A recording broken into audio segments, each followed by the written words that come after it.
Vaizdai, kaip vyko restauracijos momentai. Pirmadienis prasidėjo ir vėl su problemomis. Problemos, kurias sprendžiam mes savo klientų.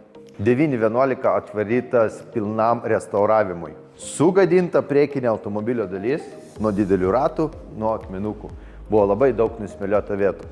Ko prireikė šiam projektui įgyvendinti? Pasigaminome dažus pagal kėbulo spalvą. Kėbului priauginti dažai, pašalintas nusmėliotas vietos, pašalintos dažų įdaužos, kėbulas detaliai išpoliruotas, padengtas karnaubų vašku ir detaliai išvalytas salonas. Smart Repair pagalba mes sugebėjom be didelių išlaidų sutvarkyti nusmėliotas vietas, priauginom dažus, įdėjom spalvą ten, kur jos trūko.